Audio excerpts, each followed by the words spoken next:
In the final furlong to home, mashed up in a cross-section of what I saw were ruminations on my so-called adventurous life, which is really an ongoing debate about my sense of perception. Back on the deck at home, half nude as I acclimatised from the heat and movement of running for 3 hours, I slowly ate chickpeas from the tin, which is a rare speed of eating for me.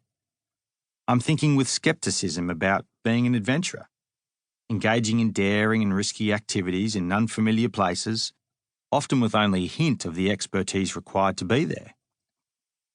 Much like my wariness of real estate agents, I've seemed to gloss over the truth with half-truths, pitching stories as audacious, unable to see that so many other people do things tougher, riskier, more challenging, perhaps even more rewarding in far less publicised ways. There is truth to the idea that I like seeing what lurks in hard-to-reach places, and I might be plucky and enterprising, which fits the bill of adventure. But brave and heroic should never be keywords of my films, in my bio, or anything else associated to me. More than that, these bold terms of adventure should be questioned.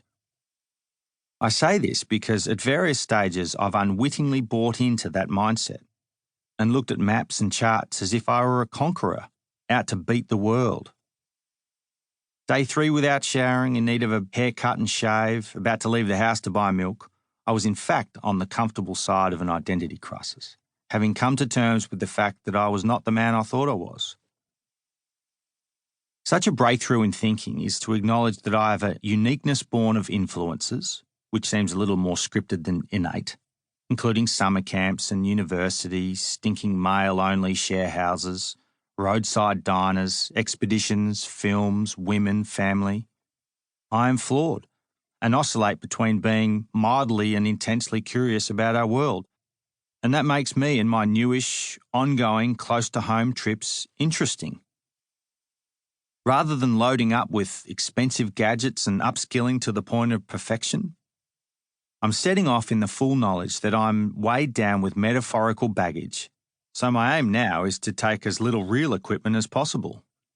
Where I go and where I might end up are a little shady, and research from the bottomless pit of Google is often lacking. Before I begin, let me be clear, as my great flaw is impatience. This is not a guidebook for the good life, nor will I preach about the importance of challenge and epiphanies, hardship and breakthroughs. Backyard adventuring is about concocting meaningful events and experiments that challenge me, that redefine my childhood sense of the hero's journey, that force me to look intimately in everyday places and question how I live among others.